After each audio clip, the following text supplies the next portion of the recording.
Amém, Senhor.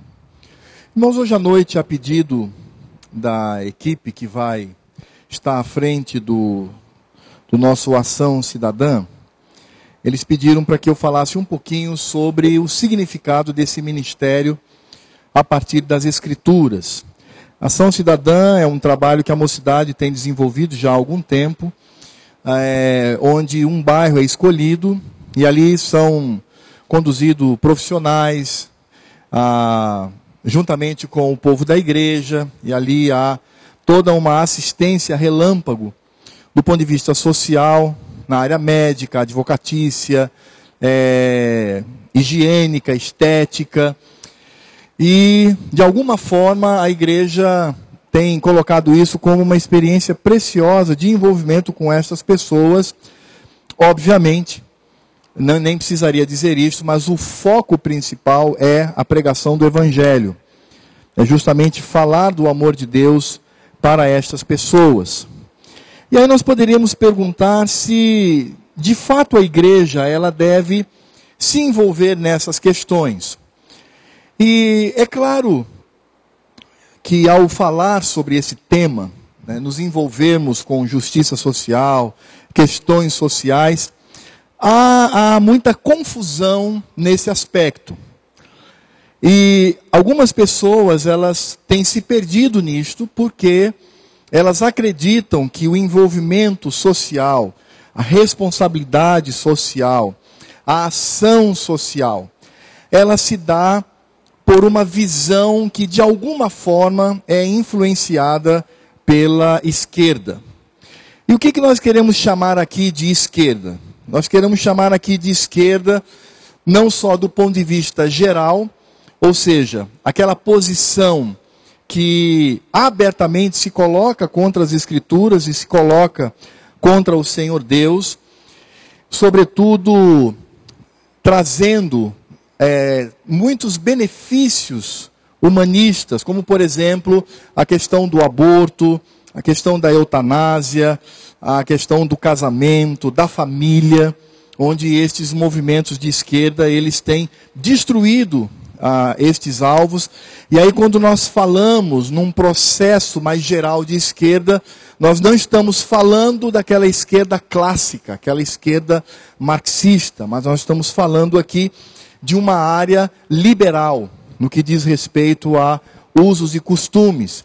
Então, por exemplo, os Estados Unidos da América, que é um país reconhecidamente capitalista, e onde a grande maioria, ou a maioria esmagadora dos políticos é formado por capitalistas, mas lá existe uma esquerda, e inclusive o atual presidente dos Estados Unidos é um presidente de esquerda, que é o Barack Obama, do Partido dos Democratas. E, obviamente, se percebe isso por conta do posicionamento que ele tem com relação à homossexualidade, com relação ao aborto, com relação a assuntos que afrontam os princípios fundamentais e conservadores da palavra de Deus. Por outro lado, quando nós falamos de esquerda, nós também precisamos olhar um pouco essa esquerda clássica, essa esquerda marxista, socialista, ou que alguns aí chamam de comunista. E esta esquerda, ela também não é o balizador para nosso envolvimento social, porque essa esquerda clássica, essa esquerda política, histórica, científica, ela também afronta a palavra de Deus, na sua origem e no seu desenvolvimento. A própria proposta original desse processo é uma proposta ateia, é uma proposta que não crê em Deus, elas creem apenas neste mundo. E embora algumas igrejas elas tenham se envolvido nesse programa ligado aos partidos de esquerda, ao meu ver essa ligação ela é equivocada, porque elas tomam os pressupostos desta esquerda, esquecendo-se, obviamente, daquilo que nós já temos na palavra de Deus. Eu me lembro que na década de 80, existia toda uma efervescência ao redor do PT. e, inclusive, pastores, igrejas estavam envolvidos nesse partido, colocando esse partido como exemplo da ética, e seria, de certa forma, a redenção do Brasil, porque vinha das bases, dos trabalhadores, e de alguma forma eles iriam moralizar a nossa nação, e, infelizmente, a palavra de Deus está correta, porque não foi isso que vimos. O que nós estamos vendo no que diz respeito à corrupção revelada é uma das maiores da história política, como dizia o ex-presidente. Nunca se viu na história desse país uma corrupção tão monstruosa. O que demonstra que os partidos de esquerda, eles não possuem nenhum compromisso com o ser humano. Eles possuem um compromisso político. A Rússia, por exemplo, quando ela adota esse sistema, no início promulga a igualdade, a divisão dos bens, mas depois nós temos ditaduras monstruosas que são absolutamente destrutivas. E elas são tão perniciosas como, por exemplo, a curta ditadura de Hitler. A questão de Hitler é que ele mexeu com os judeus, e os judeus até hoje, eles mantêm essa propaganda antinazista. Mas essa esquerda soviética, ela é de um autoritarismo diabólico e destruidor, que mata todo aquele que se coloca contra. E a gente não precisa ir muito longe, mas nós podemos ver, por exemplo, na ilha de Cuba, quando você também tem um processo de esquerda, de tomada da ilha, e aí você percebe a prática. Todos aqueles que eles chamam de contra-revolucionários, eles colocam no paredão e fuzilam, ou então prendem. Eles ficam presos e eles não têm nenhum direito assegurado à sua própria humanidade. Então, eu acredito que nós precisamos ter um pouquinho de cuidado quando nós pensamos nesta responsabilidade social da igreja. Porque o modelo que precisamos ter não é o modelo do mundo, muito menos da esquerda, seja ela qual for. Porque se nós, de fato, temos um compromisso com a palavra de Deus, nós não podemos ter nenhuma afinidade com essa esquerda. Porque é uma esquerda que se coloca na sua base, no seu pressuposto, na sua teoria, naquilo que elas acreditam, elas se colocam contra a palavra de Deus. Você pode consultar qualquer político, qualquer teórico, qualquer militante da área da esquerda, seja ela qual for, você vai perceber que o discurso onde se baseia esse processo é um discurso contra a palavra de Deus. A Marta Suplicy, que possui uma história de esquerda, ela mesma já está começando uma luta para retirar da nossa Constituição esse modelo de família, pai, mãe, filhos. Ela quer retirar isso. Assim como ela também quer universalizar esses dias de comemoração. Ela quer retirar das escolas laicas a comemoração do Dia das Mães, Dia dos Pais. Sim, porque no Dia das Mães pode ser que a criança tenha só pai e pai. E no Dia dos Pais ele tenha só mãe e mãe. Então isso vai criar um constrangimento. E nós precisamos então aceitar esse processo, como também nós temos um projeto ligado à educação, panfletário, de panfletos, nas escolas, onde os nossos filhos, nas escolas, serão ensinados que não há nenhum problema a escolha da homossexualidade, uma coisa natural, ele é livre para escolher, e nós não podemos inserir ou se posicionar contrário a isto. Então essa esquerda, estamos fora, como de qualquer esquerda.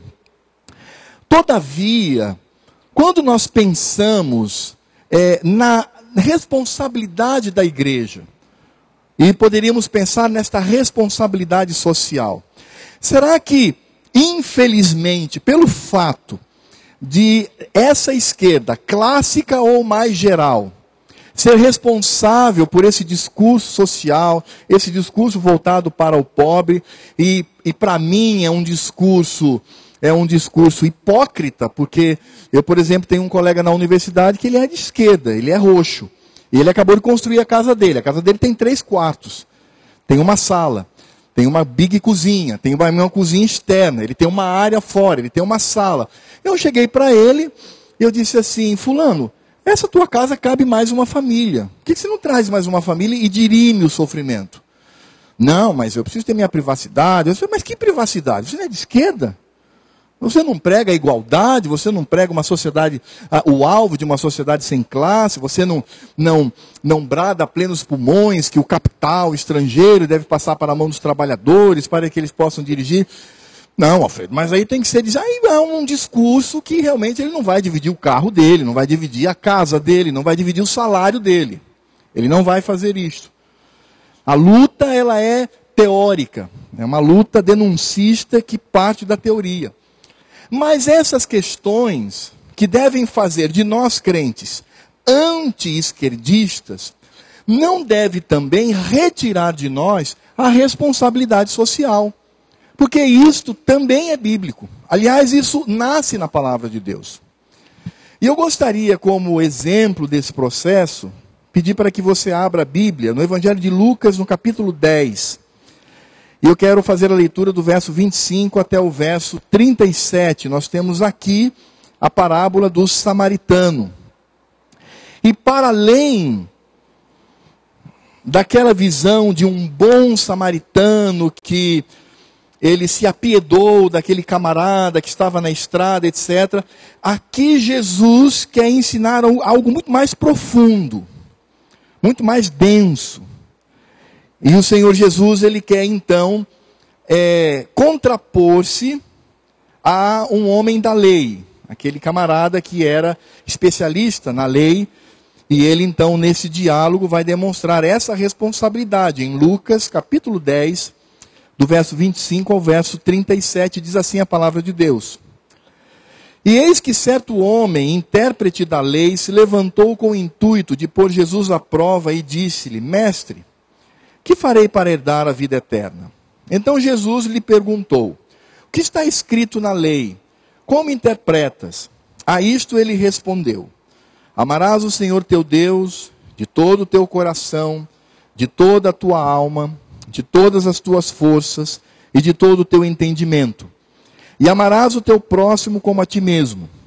Então Jesus lhe disse, respondeste corretamente, faze isto e viverás. Ele, porém, querendo justificar-se, perguntou a Jesus, quem é o meu próximo? Jesus prosseguiu dizendo, certo homem descia de Jerusalém para Jericó, e veio a cair em mão de salteadores, os quais depois de tudo lhe roubarem e lhe causarem muitos ferimentos, retiraram-se, deixando-o semi-morto. Casualmente descia um sacerdote por aquele mesmo caminho, e vendo-o, passou de largo. Semelhantemente, um levita descia por aquele lugar, e vendo-o, também passou de largo. Certo samaritano, que seguia o seu caminho, passou-lhe perto, e vendo-o, compadeceu-se dele. E chegando-se, pensou-lhe os ferimentos, aplicando-lhe óleo e vinho. E colocando-o sobre o seu próprio animal, levou-o para uma hospedaria e tratou dele. No dia seguinte, tirou 2 denários e os entregou ao hospedeiro, dizendo, cuida deste homem, e se alguma coisa gastares a mais, eu te indenizarei quando voltar. Qual destes 3 te parece ter sido próximo do homem que caiu nas mãos dos salteadores?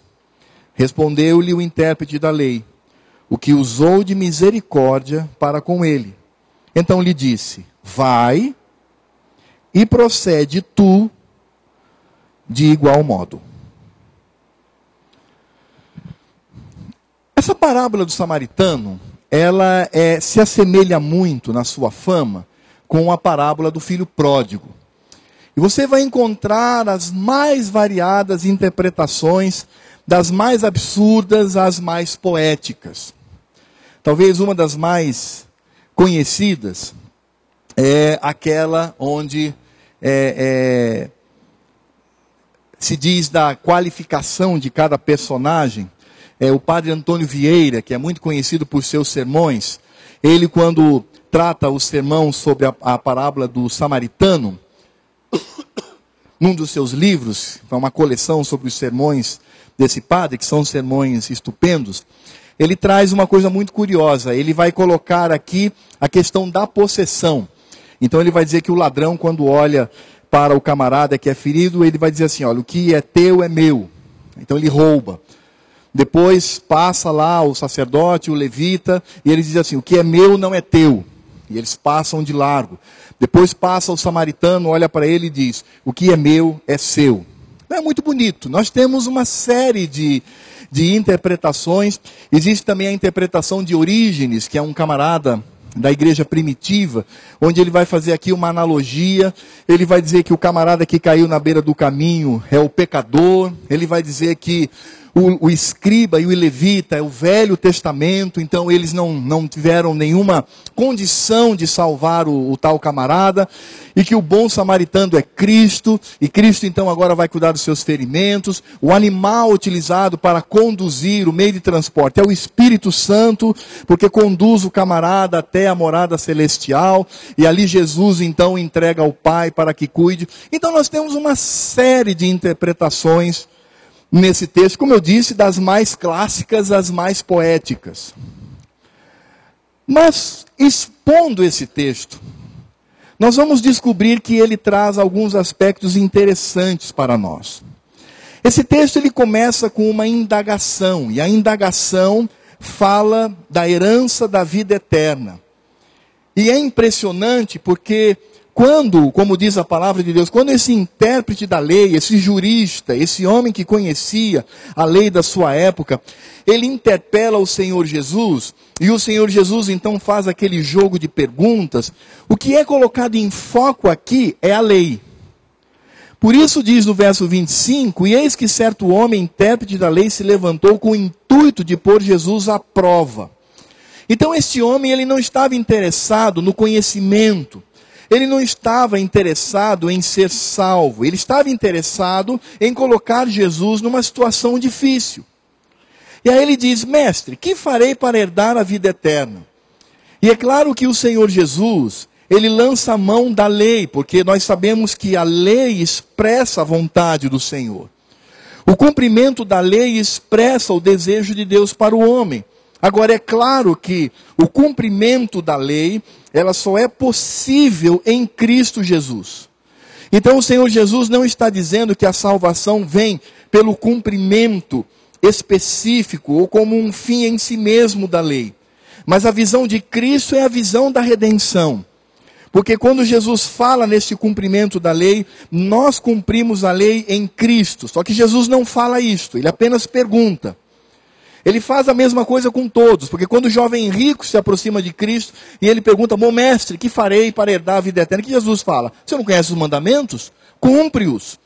E é claro que Jesus, nesse sentido, olhando todo o ensinamento do Evangelho, o Senhor Jesus ele também se insere nesse processo.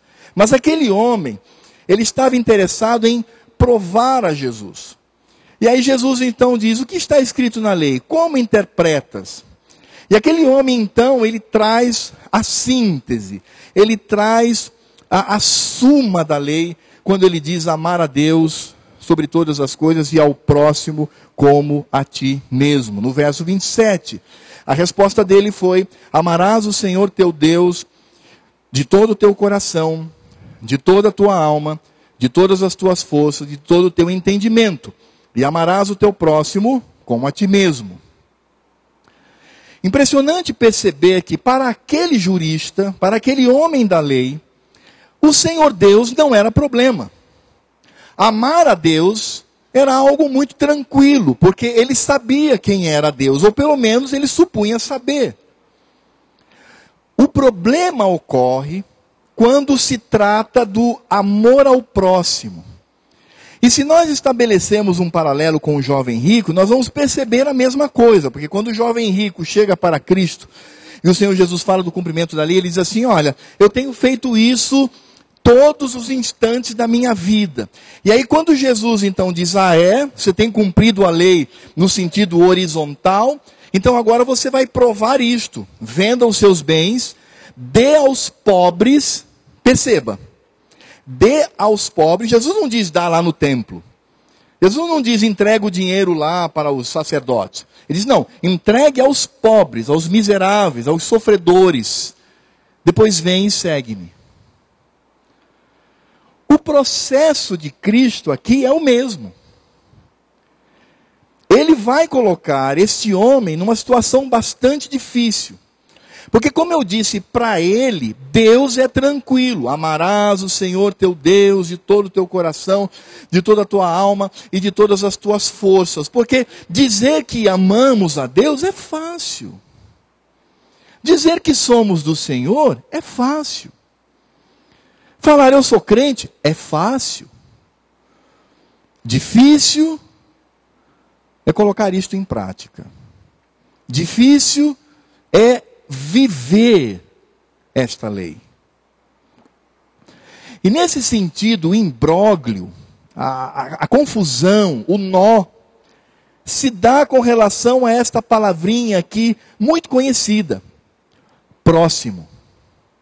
Porque amar a Deus é tranquilo, mas e o próximo? Porque quando o Senhor Jesus fala sobre a resposta correta, no verso 28, então Jesus lhe diz, respondesse corretamente, faze isto e viverás. Mas como aquele homem estava testando a Cristo, ele diz, eu vou agora colocar Jesus numa situação mais difícil ainda. E aí então no verso 29, ele porém querendo justificar-se, perguntou a Jesus, quem é o meu próximo? Irmãos, aqui começa toda a beleza do texto. Porque para aquele jurista, para aquele intérprete da lei, para aquele homem da lei, a palavra próximo, ela vinha do seu significado lá no Pentateuco. Porque lá em Deuteronômio e Levítico, sobretudo, próximo significava vizinho. Próximo significava parente. Próximo significava amigo. Próximo significava alguém que eu considero um irmão. Por isso, para este intérprete da lei, como um bom judeu que ele era, quando ele dizia, quem é o meu próximo? Ele poderia responder automaticamente, ora, o meu próximo são os judeus que servem a Deus como eu sirvo. Os gentios estão fora disso. Os pagãos estão fora disso. Eu só considero o meu vizinho, o meu parente, o meu amigo, o meu irmão, aquele que é judeu e professa a mesma religião que a minha. Por isso estava claro que no coração desse legista, desse intérprete da lei, os gentios e aqueles que estavam excluídos da religião judaica não eram seu próximo. E eles consideravam, inclusive, essas pessoas como animais. Os judeus diziam, agradeciam a Deus por não nascer mulher, e por não nascer gentio, e por não nascer cachorro. Porque para eles era quase a mesma coisa. Obrigado, Senhor, porque eu não nasci um cão, porque eu não nasci uma mulher, e porque eu não nasci um gentio. E nesse sentido, aquele judeu está dizendo o seguinte, no seu coração, o meu próximo é o meu irmão. Então para mim é mais fácil detectar aquele que não é meu irmão, aquele que não é meu amigo, aquele a quem eu não devo amar. Porque lá a lei está dizendo, amarás ao teu próximo como a ti mesmo. Eu vou repetir. Na lei está dizendo, amarás o teu próximo como a ti mesmo. Isso é lei de Deus. Por isso a pergunta do escriba, do intérprete da lei, ela é fundamental. Porque quando é que eu cumpro a lei de Deus amando o meu próximo? E a pergunta é, quem é o meu próximo? E essa pergunta, ela é desconcertante, porque aquele intérprete da lei queria desconcertar a Jesus. E ela traz desconforto. Porque eu pergunto essa noite para você, quem é o seu próximo para ser alvo do seu amor? Eu poderia facilitar para você fazendo a seguinte pergunta: quem não é o seu próximo para não merecer o seu amor?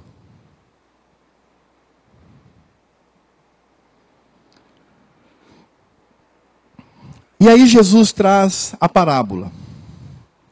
Porque quando aquele homem quer testar a Cristo, ele está testando ao próprio Deus, ao autor da lei. E Jesus então conta a parábola que nós já conhecemos. E nesta parábola nós vamos encontrar aqui, basicamente, 3 qualidades de pessoas. A primeira pessoa é um homem sem identificação nenhuma. E eu desconfio que Jesus fez isto de propósito. Ele diz um certo homem. Ele não disse se era judeu, se era samaritano, se era romano, se era grego. Ele diz um certo homem, um alguém, um totalmente desconhecido. Esse desconhecido, ele se torna vítima de um processo violento da sua época. Ele se torna vítima de um processo social violento da sua época. Ele vai lá, os ladrões vão lá, roubam, espancam o camarada, levam tudo que ele tem e ele fica estendido no chão. E este homem, ele não possui identificação. Depois Jesus vai falar aqui de 2 homens religiosos. Ele vai falar aqui de um sacerdote e ele vai falar aqui de um levita. Ambos são profissionais do templo. Ambos prestam serviços ao culto prestado a Deus. E ambos, eles estão seguindo a passos largos. E é claro, porque quando Jesus utiliza essa expressão, né, descer, essa ideia de descer para um lugar, Jesus está dando a clara ideia de que eles estão indo para o templo, estão indo em direção ao templo, porque é uma expressão técnica para isto. Então, há todas as condições aqui de afirmarmos que esses 2 estavam indo para o serviço litúrgico lá no templo. Porque eles amavam a Deus, não é? O sacerdote e o levita amavam a Deus. Eles iam lá prestar serviços no templo. E a palavra do Senhor diz que estes homens, eles passam de largo. E por que que eles passam de largo? É porque eles olham e dizem assim, não estou nem aí para esse cara, para mim é como um animal. Não. É porque se supostamente ele está indo para o templo, ele traz em si a preservação da pureza ritual. Ele diz assim, eu não posso tocar nesse camarada, porque eu não sei se ele está morto, eu não sei se ele é um gentio, eu não sei do que se trata. Então eu posso tocar essa pessoa e inadvertidamente eu posso me tornar imundo. E aí eu não terei mais condições de prestar os meus serviços lá no templo. Então há aqui um confronto com a proposta religiosa destes homens e uma situação clara diante deles. Irmãos, é interessante porque Jesus aqui, ele cria uma tensão que é muito conhecida no Velho Testamento. A tensão entre a liturgia, o culto e a responsabilidade social. Porque esses homens eram homens que trabalhavam no templo. Tudo indica que eles estavam indo para exercer esse trabalho. Portanto, há uma tensão aqui entre culto formal e a responsabilidade social. E como eu disse, Jesus cria na sua parábola esta tensão, porque os ouvintes de Jesus sabiam disto. Os ouvintes de Jesus tinham consciência disto. E os ouvintes de Jesus, ou pelo menos a sua grande maioria, conheciam o que diz Isaías, capítulo 1, do verso 10 ao verso 20. E diz assim a palavra do Senhor, em Isaías 1, de 10 a 20. Ouvi a palavra do Senhor, vós príncipes de Sodoma, prestai ouvidos à lei do nosso Deus, vós povo de Gomorra. De que me serve a mim a multidão de vossos sacrifícios, diz o Senhor, Estou farto dos holocaustos de carneiros e da gordura de animais cevados, e não me agrado do sangue de novilhos. Deus está falando aqui dos cultos que eram prestados por aquelas pessoas. Nem de cordeiros, nem de bodes. Quando vindes para comparecer perante mim, quem vos requereu só pisar os meus átrios? Não continueis a trazer ofertas vãs, o incenso é para mim abominação, e também as festas da lua nova, os sábados e a convocação das congregações. Não posso suportar iniquidade associada ao ajuntamento solene, ou ao culto solene. As vossas festas da lua nova e as vossas solenidades a minha alma as aborrece, ou seja, a minha alma as odeia. Já me são pesadas, estou cansado de as sofrer. Pelo que quando estendeis as mãos, escondo de vós os olhos. Sim, quando multiplicai as vossas orações, não as ouço, porque as vossas mãos estão cheias de sangue. Lavai-vos, purificai-vos, tirai a maldade de vossos atos de diante dos meus olhos. Cessai de fazer o mal, aprendei a fazer o bem, atendei à justiça, repreendei o opressor, defendei o direito do órfão, pleiteai a causa das viúvas. Vinde, pois, e arrazoemos, diz o Senhor. Ainda que os vossos pecados sejam como a escarlata, eles se tornarão brancos como a neve. Ainda que sejam vermelhos como o carmesim, se tornarão como a lã. Se quiserdes e me ouvirdes, comereis o melhor desta terra. Mas se recusardes e fordes rebeldes, sereis devorados à espada, porque a boca do Senhor o disse. Jeremias capítulo 7, do verso 1 ao verso 7. Passe apenas algumas páginas aí. E vamos lá para Jeremias 7, de 1 a 7. Diz assim, novamente a tensão entre o culto e a responsabilidade social. Diz assim, palavra que da parte do Senhor foi dita a Jeremias. Põe-te à porta da casa do Senhor e proclama ali esta palavra e dize, ouvi a palavra do Senhor, todos de Judá.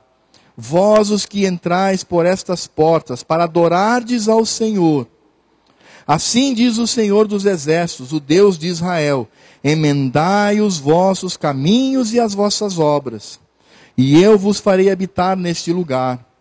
Não confieis em palavras falsas, dizendo, templo do Senhor, templo do Senhor, templo do Senhor é este. Mas se deveras emendardes os vossos caminhos e as vossas obras, se deveras praticardes a justiça, cada um com o seu próximo, se não oprimirdes o estrangeiro e o órfão e a viúva, nem derramardes sangue inocente neste lugar, nem andardes após outros deuses para vosso próprio mal, eu vos farei habitar neste lugar, na terra que dei a vossos pais, desde os tempos antigos e para sempre. Zacarias 7, versos 9 e 10, apenas ouça. Assim falara o Senhor dos Exércitos, executai juízo verdadeiro, mostrai bondade e misericórdia, cada um ao seu irmão. Não oprimais a viúva, nem o órfão, nem o estrangeiro, nem o pobre. Nem intente cada um em seu coração o mal contra o seu próximo. Irmãos, quando Jesus fala de um sacerdote, de um levita, que está se dirigindo para o seu trabalho ritual, está se dirigindo para o culto, está se dirigindo para supostamente servir ao Senhor por meio dos rituais, Jesus está criando aqui essa tensão. Ele está demonstrando o que de fato agrada ao nosso Deus. Ele está mostrando o que Deus requer de nós. Porque nestes textos, o Senhor está fazendo um confronto entre a vida litúrgica deste povo e aquilo que eles fazem com as suas obras. O que o texto no Velho Testamento está dizendo é, para que você agrade a Deus, lá no culto, você precisa ter uma atitude muito clara aqui fora. Você precisa buscar a santidade, você precisa buscar o perdão do Senhor, você precisa buscar uma vida pura, mas você também precisa ter responsabilidade com o seu próximo.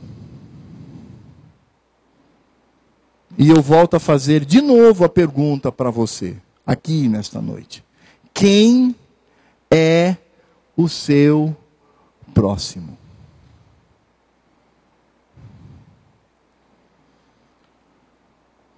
Será que famílias miseráveis que vivem na periferia da nossa cidade é seu próximo? Ou não?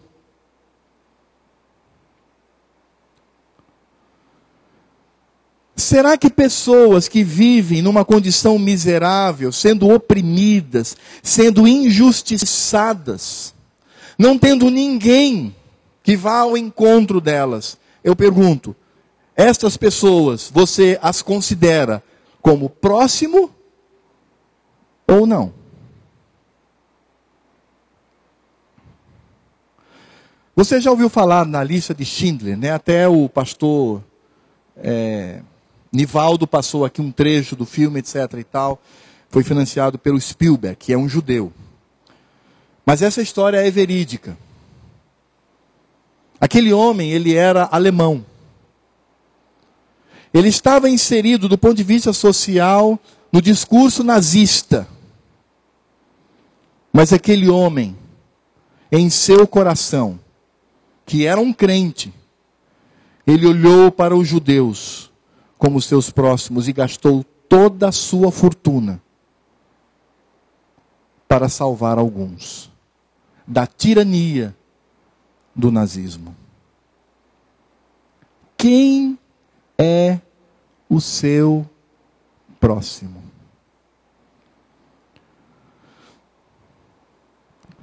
Aqueles clérigos, aqueles homens da religião, eles faziam uma separação clara e abrupta entre o serviço para Deus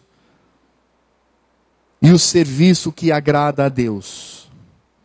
O serviço que é realizado nas imediações do templo e o serviço que agrada a Deus fora do templo. Aqueles homens, eles separaram compaixão e culto. Algo que Cristo, ao criar essa tensão na sua parábola, ele sabia que lá no Velho Testamento o Senhor condena o culto que aqueles homens cheios de pecado, desavergonhados, que não buscavam a Deus de coração e que tinham uma vida dissoluta e que demonstravam na prática o seu pecado, não somente através da idolatria, do adultério, mas também porque eles não amavam o seu próximo. Porque, irmãos, é impressionante, porque não amar o próximo é pecado.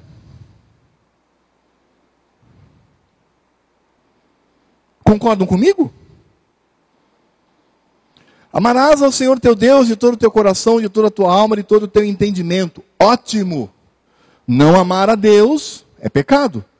E devemos amar ao próximo como a nós mesmos. Será que esse próximo, esse amar ao próximo, não tem exatamente o mesmo peso de amar a Deus? E eu continuo fazendo a pergunta desconcertante. Quem é o seu próximo?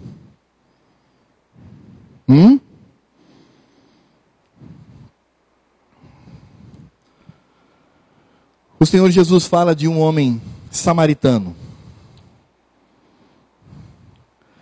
No verso 33, Jesus cria uma tensão maior ainda. Porque ele fala da nata dos judeus, um sacerdote e um levita. Acho que melhor que esses dois, só um fariseu. Um fariseu é que seria, mas é interessante porque Jesus não fala de um fariseu, ele fala de um sacerdote e um levita, porque Jesus queria criar exatamente essa tensão entre o culto e a obrigação social, ligada à justiça, ligada ao pobre, ligado à viúva, ligado ao órfão, ligado àqueles que são despossuídos e são injustiçados na sociedade. Jesus queria criar essa tensão.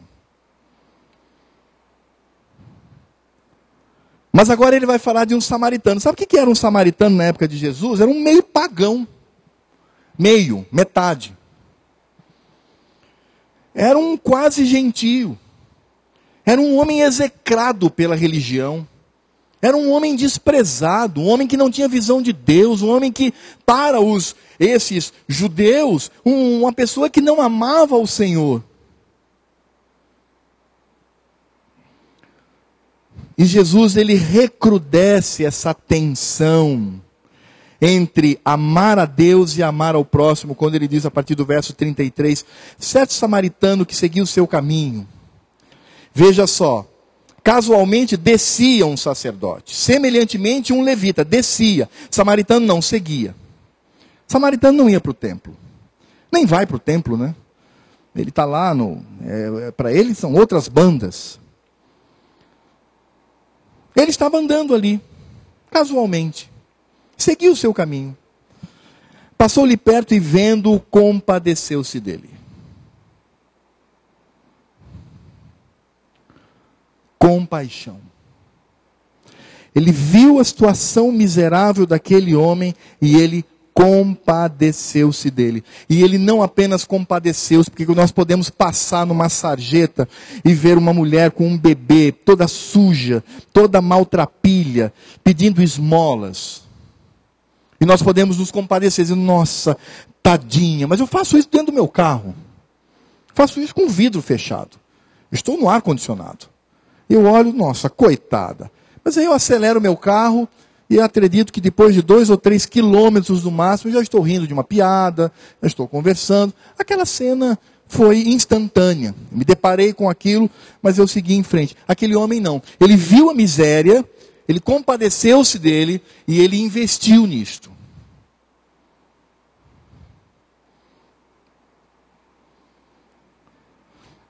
Ele cede tudo que tem de melhor. Verso 34, Jesus fala que ele aplicou óleo e vinho. Isso eram produtos caríssimos na época do Senhor. Coloca sobre o seu próprio animal. Então ele desce do seu conforto e coloca aquele homem ensanguentado sobre o seu animal. E o levou para a hospedaria. Lá, ele ainda tratou desse camarada. E depois, quando ele estava convalescente, ele diz assim, eu te dou 2 denários. Isso é muito dinheiro, irmãos. Eu posso assegurar que isto é muito dinheiro. Ele disse assim, está aqui, eu quero que você cuide dessa pessoa. E se as tuas despesas com esse camarada aí ultrapassar, eu pago. Agora você imagina, o dono da hospedaria vai dizer assim, escuta, como é que é mesmo o nome desse teu amigo aí? Ele falou, não sei. Ué, não é seu amigo? Não, é meu amigo. Mas como é o nome dele? Não sei, eu conheci na estrada agora. Conheci há 2 dias, quando eu o trouxe para cá. Eu não sei. Você vai gastar muito? Vou. Você vai investir muito? Vou. E você? Não. E o que você tiver de despesa, pode me cobrar, que eu pago. Sabe o que Jesus está dizendo com isso? Jesus está dizendo que isso é amar o próximo. Amar o próximo não é só... Tudo bem, Genivaldo? Deus te abençoe, meu irmão. Ei, Emerson, beleza, cara? Como é que você está? Tudo bem? Tranquilo? Que joia. Denis, e aí, cara? Beleza, tranquilo? Tá bom, meu irmão? E aí, beleza? Tá voando bem? Tô. Ótimo, tal. Isso é amor. Mas amor não é só isso.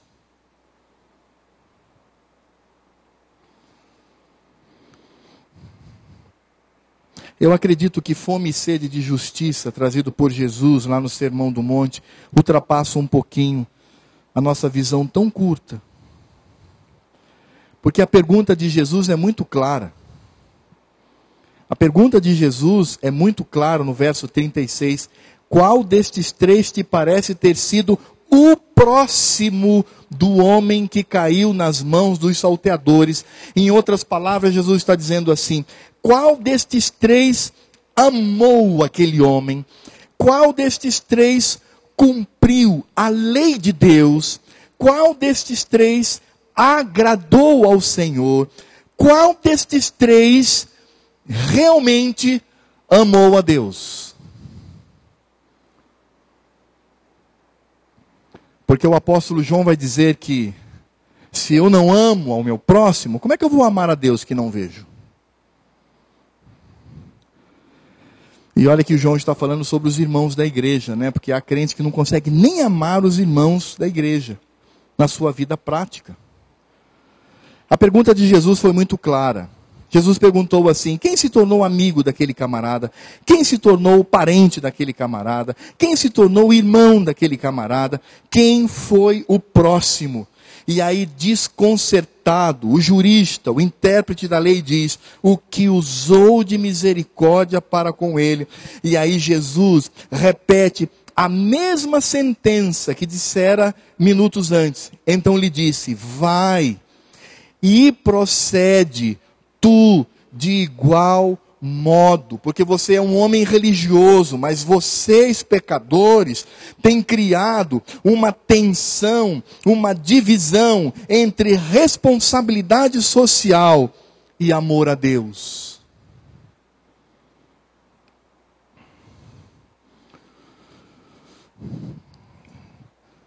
Irmãos, triste é porque nós conhecemos a verdade, mas nós muitas vezes nos calamos. Nós vivemos hoje num país de brutais diferenças sociais, mas nós nos calamos. Eu creio que nós poderíamos refletir um pouquinho sobre este, não apenas amar ao próximo, mas principalmente tentar responder: quem é este próximo merecedor do meu amor? E eu acredito que, concluindo, nós poderíamos, em primeiro lugar, pensar que os crentes devem perceber os necessitados também como seu próximo, irmãos.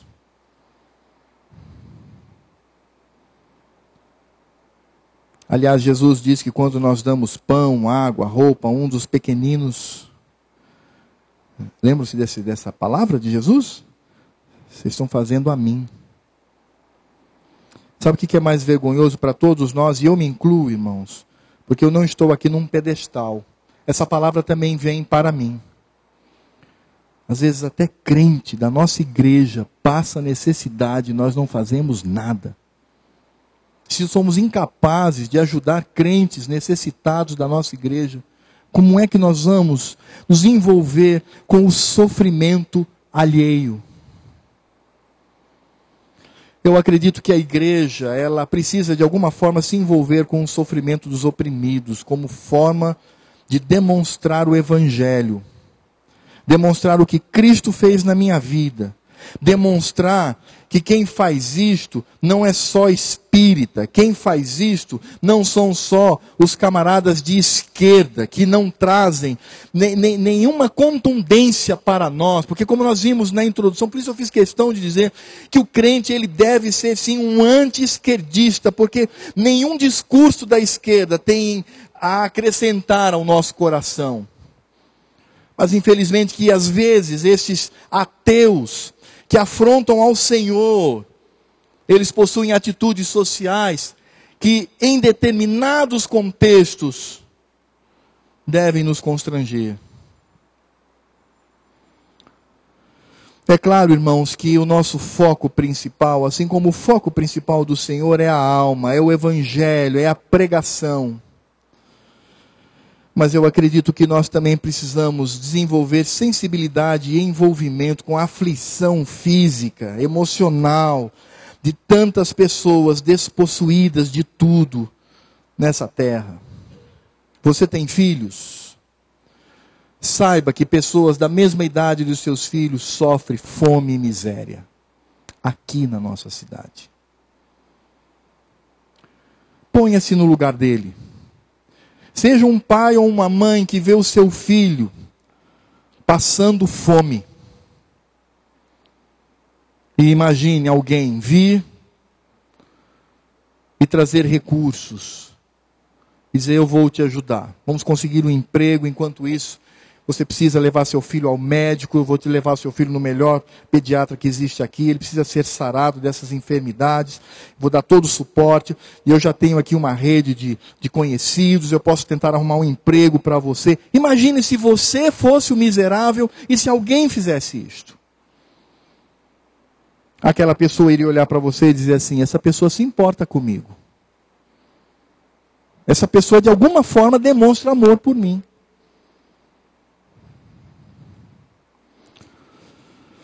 Eu acredito que nós precisamos ser um pouco mais sensíveis com relação a isto.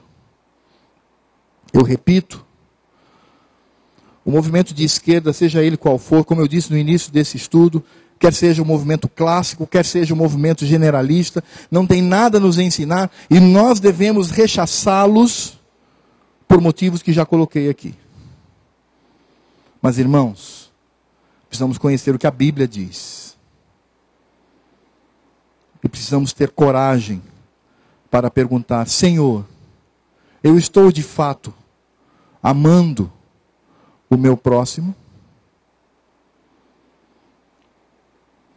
Vamos curvar a nossa cabeça e vamos orar ao Senhor.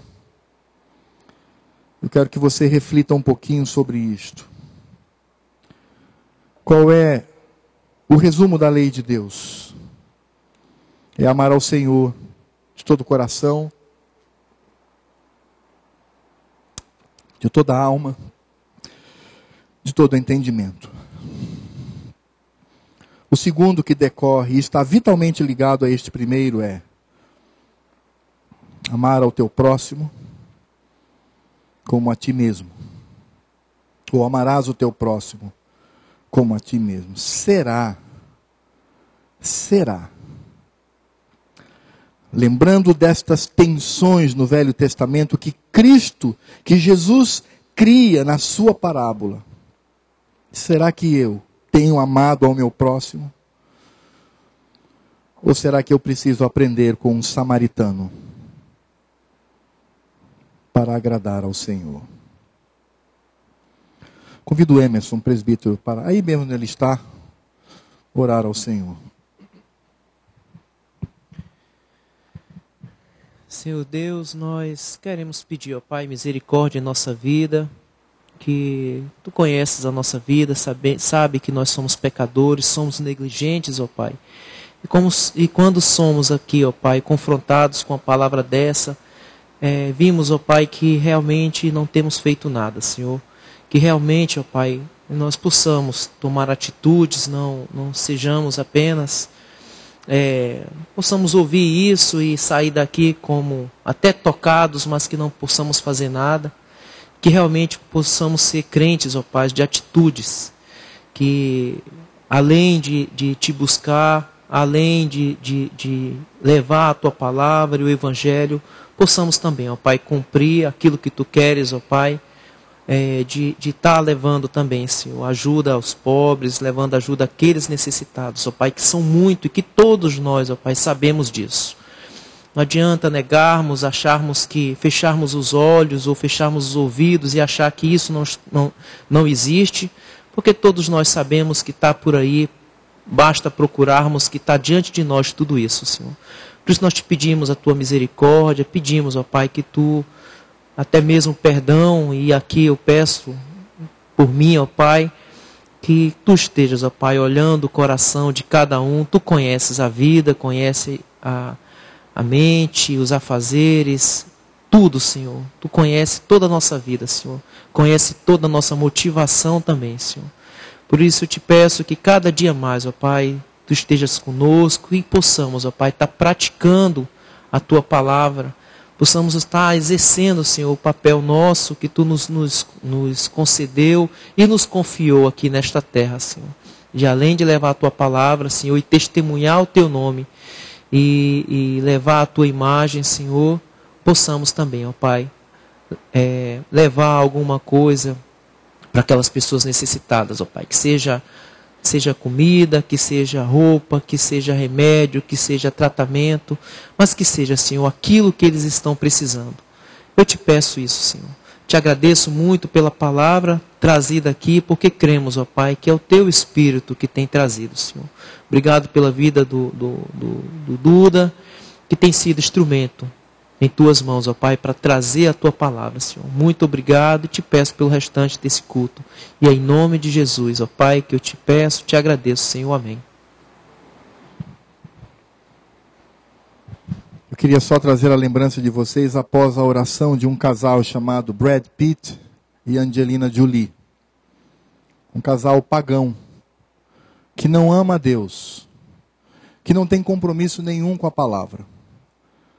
mas que tem investido 2/5 de toda a sua fortuna em crianças que padecem fome na África.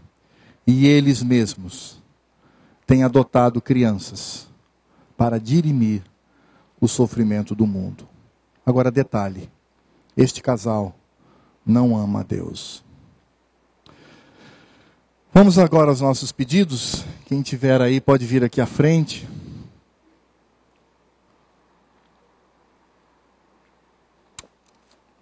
E vamos fazer aquele sistema. Terminou um, vem aqui, o último pode separar os grupos. Obrigado, pastor. Palavra tão boa, né?